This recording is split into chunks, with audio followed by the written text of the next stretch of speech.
Dia 242, Marcos capítulo 12 ao capítulo 15.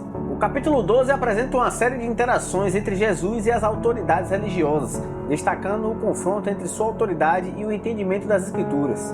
Começa com a parábola dos lavradores maus. Jesus conta uma parábola sobre lavradores maus que matam os servos e o filho do proprietário de uma vinha. Ele usa essa história para ilustrar a rejeição e o julgamento que os líderes religiosos enfrentarão devido à sua rejeição de Deus e do Messias. Na sequência, a pergunta sobre o pagamento de impostos. Os fariseus e herodianos tentam pegar Jesus em uma armadilha fazendo-lhe uma pergunta sobre o pagamento de impostos a César. Jesus responde com a famosa frase: "Dai a César o que é de César e a Deus o que é de Deus". A pergunta sobre a ressurreição.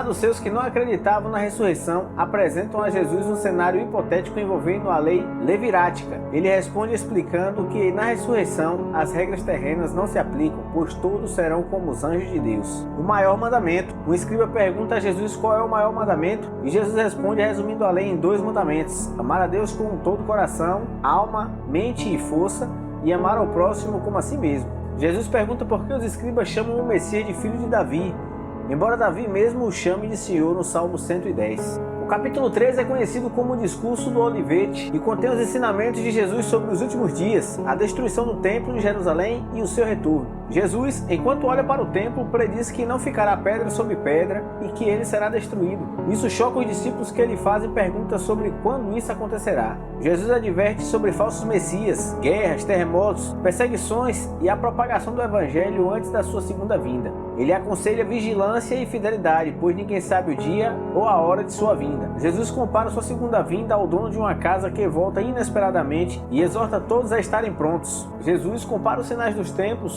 com os brotos de uma figueira, indicando que, quando virmos esses sinais, saberemos que o fim está próximo. Ele também enfatiza a importância de sua palavra, que permanecerá mesmo que o céu e a terra passem. O capítulo 14 descreve os eventos que antecedem a prisão e a crucificação de Jesus. As autoridades religiosas, os principais sacerdotes e os escribas conspiram para prender Jesus e planejam matá-lo. Em Betânia, uma mulher unge os pés de Jesus com um perfume caro, o que causa indignação entre alguns discípulos. Jesus elogia seu gesto de amor e afirma que ela o fez em preparação para seu sepultamento.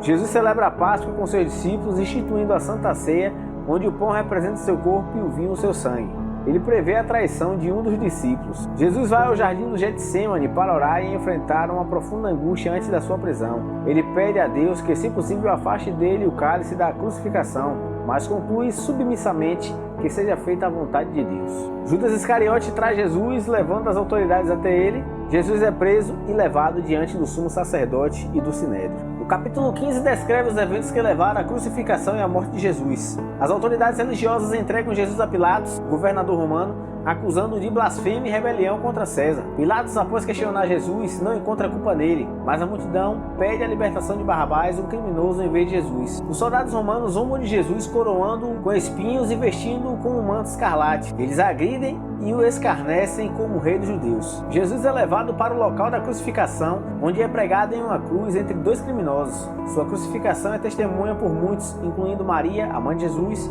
e outras mulheres que o seguiam. Ele é crucificado por volta do meio-dia e durante as 3 horas seguintes a escuridão cobre a terra. Ele clama: Deus meu, por que me desamparastes? E pouco depois entrega seu espírito a Deus e morre. O centurião que estava presente na crucificação declara que Jesus era realmente o Filho de Deus. José de Arimateia, um membro do Sinédrio, obtém o corpo de Jesus e o sepulta em um sepulcro novo. Se você gostou desse capítulo, curta, comente, compartilhe com todos os seus amigos e familiares. Que Deus te abençoe e até a próxima.